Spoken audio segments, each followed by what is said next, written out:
Israel রাষ্ট্রটি গঠন করা হয়েছিল 1948 সালে। ধর্মের ভিত্তিতে প্যালেস্টাইন ভেঙে ইসরায়েল রাষ্ট্রটি গঠন করা হয়েছিল।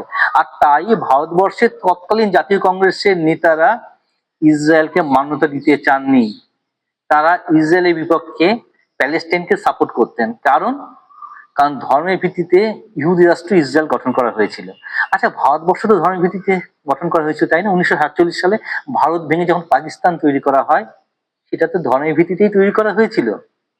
তারপরেও জানি না কেন ভারতীয় জাতীয় কংগ্রেসের নেতা নেত্রীরা ইসরায়েলকে সাপোর্ট করতেন না, তারা করতেন প্যালেস্টাইনকে। আর তার বড় প্রমাণ পাওয়া যায় 1949 সালে ইউনাইটেড নেশনসে নেওয়া হবে কিনা এই প্রশ্নে ইসরায়েলের বিপক্ষে ভোট দিয়েছিল ভারত। হ্যাঁ, সত্যি বলছি।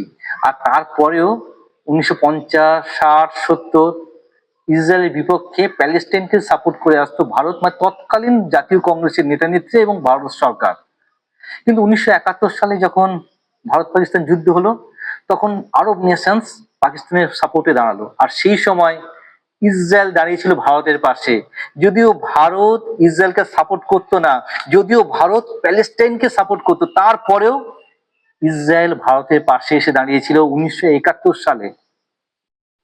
তারপরেও ভারত ইসরায়েলের পক্ষে যায়নি, ইসরায়েলের সঙ্গে কূটনৈতিক সম্পর্ক তৈরি করেনি। 1971 সালে নিঃস্বার্থভাবে ইসরায়েল যদিও ভারতের পক্ষে দাঁড়ায়, ভাবা যায়? 1992 সালে প্রথম একটা কূটনৈতিক সম্পর্ক ভারতের সঙ্গে ইসরায়েলের শুরু হয়।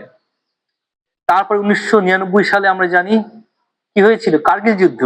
সেই কার্গিল যুদ্ধের সময় যখন ভারতবর্ষের হেল্প প্রয়োজন ছিল বা সাহায্য বা সহযোগিতার প্রয়োজন ছিল পাকিস্তানের বিরুদ্ধে লড়াই করবার জন্য, তখন ইসরায়েল এগিয়ে এসেছিল, বিভিন্ন ধরনের সহযোগিতা তারা করেছিল, ভাবা যায়?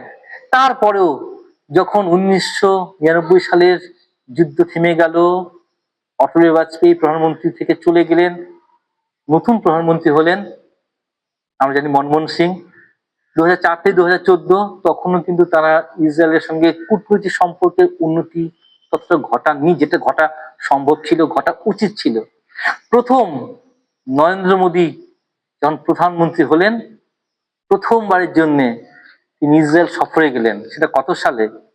2017 সালে। আর তারপরে আবার দ্বিতীয়বার তিনি ইসরায়েলের সঙ্গে কূটনৈতিক সম্পর্ক আরো মজবুত করবার জন্য দ্বিতীয়বারের জন্য তিনি গিয়েছিলেন ইসরায়েলে। এবং নরেন্দ্র মোদী সেখানে যে স্পিচ দিয়েছেন সেটা এখনো স্মরণীয় হয়ে আছে। কারণ তিনি বলছেন আম ইসরায়েল খায় না। আপনার বাঙালি বলে ভাবছেন আম ইসরায়েল খায়, আবার সে কি জিনিস? আম কি কোনো মানুষ যে খায়? না, এটা একটা হিব্রু ফ্রেজ।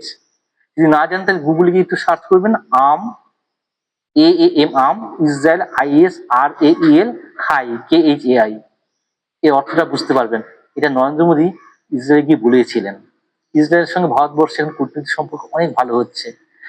তবে একটা কথা মনে রাখতে পারেন যে 1971 এবং 1999-এ ইসরায়েল নিঃস্বার্থভাবে ভারতের পাশে এসে দাঁড়িয়েছিল।